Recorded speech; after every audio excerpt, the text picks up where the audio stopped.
je vais commencer par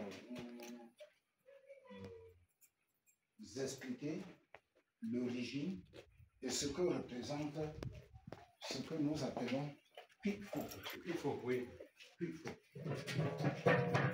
Ce cuit-faux que vous voyez n'est pas un fer ordinaire acheté sur le marché.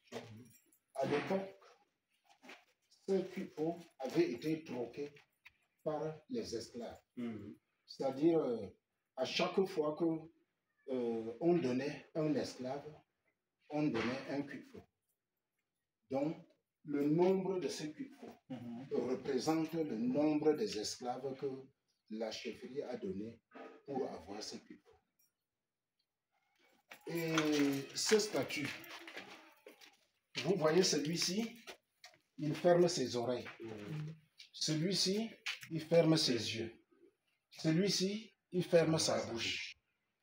Vous verrez cela dans la plupart des poteaux de cette chefferie. Pourquoi? Parce que au temps où on faisait encore les guerres d'expansion, les guerres tribales pour augmenter le territoire, alors Photomena avait organisé une guerre contre un puissant voisin. Le chef à l'époque a appelé ses notables. Ils ont constitué un plan de guerre et l'heure de l'attaque.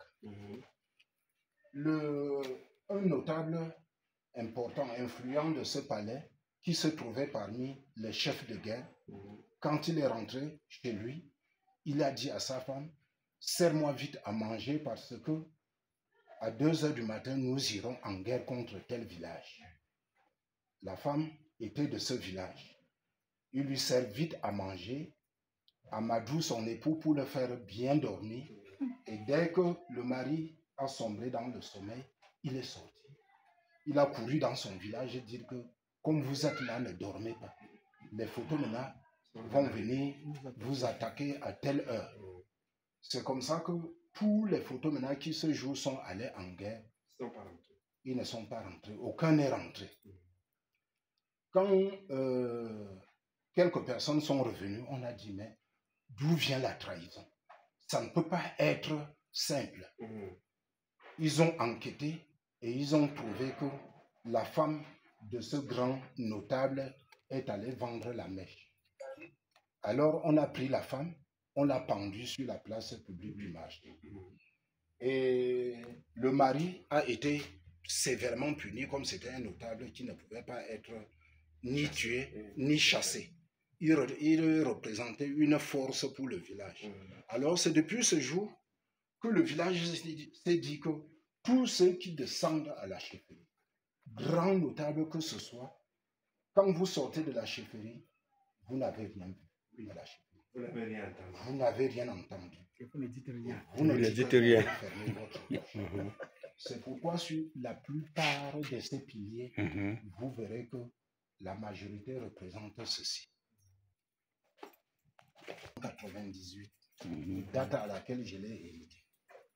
C'était ici son trône des grands jours. Quand il veut aller quelque part, c'est ce trône qu'on porte pour aller installer avant qu'il ne vienne s'asseoir.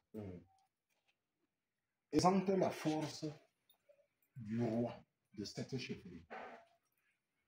Sa force, c'est la panthère. Le lion est certainement l'animal le plus fort, mais il n'a pas la ruse et les caractéristiques d'une panthère.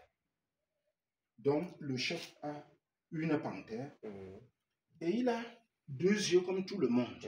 Mais au-dessus de ces 2 yeux, il a un 3e œil qui fait que ce que le chef voit, ce que nous voyons, ce que le chef voit, tout le monde ne voit pas. Il a des grands yeux qui le permettent, les yeux qui dépassent pour tout le monde, qui le permettent de voir tout ce qui se passe dans le village.